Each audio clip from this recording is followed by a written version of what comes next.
কেমন আছে ওরা, তাহাদের কিছু কথা। বিশেষ প্রতিবেদন কুমারগ্রাম থেকে অরুণ কুমার, জলপাইগুড়ি নিউজ।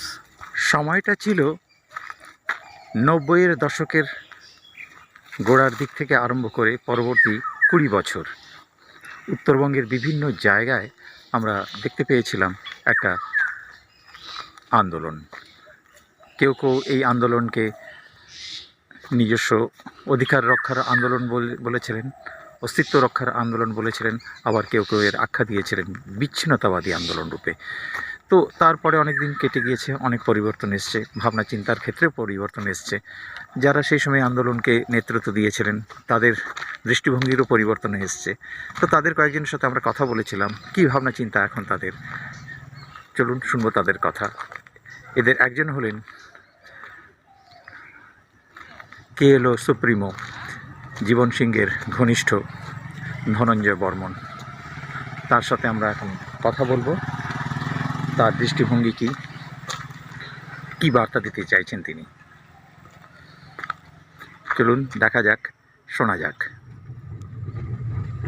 ৯০-এর দশকের মাঝামাঝি সময়ে আলিপুরদুয়ারের কুমারগ্রাম যেন হয়ে উঠেছিল সরকারের বিশেষ নজরদারিতে। গুরুত্বপূর্ণ হয়ে উঠেছিল উত্তর ও মধ্য হলদিবাড়ি এবং পুকুরি গ্রাম, জঙ্গিদের আস্তানা। কি আছে, কি বলছে তারা এখন?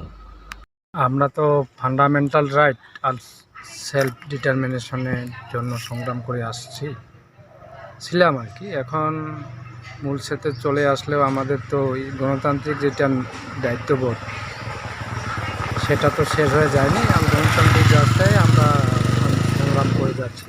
সরকারের কাছে, রাজ্য সরকারের কাছে বা কেন্দ্র সরকারের কাছে এখন আপনাদের কি চাইছেন তাদের কাছে? আমাদের ভাবনা চিন্তা ফান্ডামেন্টাল রাইট বলতে যেগুলো বোঝায় সেগুলো ফুলফিল করুক রাজ্য সরকার, কেন্দ্র সরকার, সেটা আশা করছি।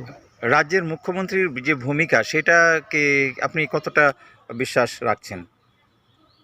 হ্যাঁ, বিশ্বাস মানে রাখছি, যেহেতু কামতাপুরী রাজবংশী দুটারে ভাষা উনি স্বীকৃতি দিয়েছেন রাজ্য স্তরে, কিন্তু এখনও কার্যকরী করেননি উনি। স্কুল কলেজ যেভাবে চালু হওয়া উচিত ছিল সেটা হয়নি, সেটাতে একটু আশাহত হয়েছি। আর কেন্দ্র সরকারের কাছে কি আশা? কেন্দ্র সরকারের কাছে এটাই আশা, আমাদের ফান্ডামেন্টাল রাইট বা সেলফ ডিটারমিনেশন বলতে যেটা বোঝায় সেটা যেভাবে হোক, যে প্রকারে হোক, খুব তাড়াতাড়ি সলিউশন করুক। কারণ আমরা মানে হিস্ট্রিক্যাল জাতি ছিলাম, এখন কমে কমে কমে কমে শেষ হয়ে যাচ্ছে, বিলুপ্ত প্রায় জাতিতে পরিণত হচ্ছে। প্রাক্তন কেএলও জঙ্গি ধনঞ্জয় বর্মন, তার স্ত্রীর নাম সুমিত্রা বর্মন, কেএলও প্রধান জীবন সিংহ ওরফে তমির দাসের দিদি। সম্পর্কে জীবন সিংহের জামাইবাবু হবে এই ধনঞ্জয় বর্মন। তার মতো আরও অনেক আত্মসমর্পণকারী মূল স্রোতে ফিরে আসা রয়েছেন প্রাক্তন কেএলও জঙ্গিরা। তারা চাইছেন সেলফ ডিটারমিনেশন এবং কেন্দ্রীয় ও রাজ্য সরকারের সদর্থক ভূমিকা। এই হলো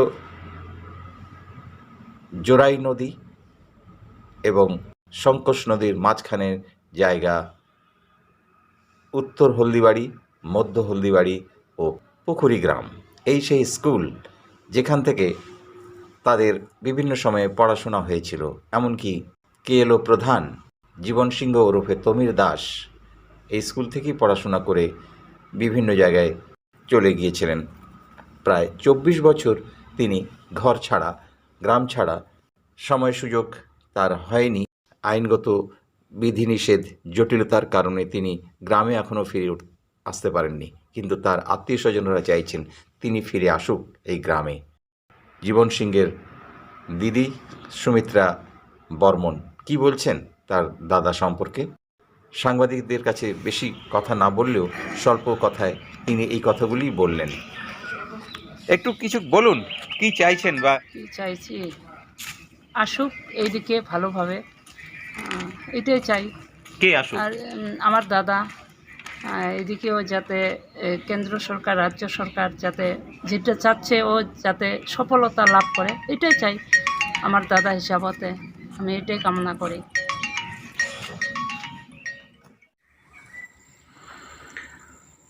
অবিভক্ত জলপাইগুড়ি জেলার মহকুমা আলিপুরদুয়ার অন্যতম জায়গা কুমারগ্রাম, ধূপগুড়ি, ফালাকাটা, রাজগঞ্জ থেকে আরম্ভ করে ফাঁসি দেওয়া নকশালবাড়ি বিভিন্ন এলাকায় এই আন্দোলনের প্রভাব পড়েছিল। অনেক পরিবর্তন এসছে, এখন অনেক কিছু হয়েছে। কুমারগ্রাম দুয়ারের বিখ্যাত নদী সংকোষ, জোড়াই এবং ঘোলানি, সেই সঙ্গে পুকুরিগ্রাম, উত্তর ও মধ্য হলদিবাড়ি বিখ্যাত হয়ে আছে। এই কারণেই দিন গুনছে তার ঘরের ছেলেরা ফিরে আসার অপেক্ষায়। তারই পরিপ্রেক্ষিতে নানান প্রশ্ন, নানান জিজ্ঞাসা। আগামী দিনে কী কী রয়েছে, সঙ্গে থাকুন, দেখতে থাকুন জলপাইগুড়ি নিউজ।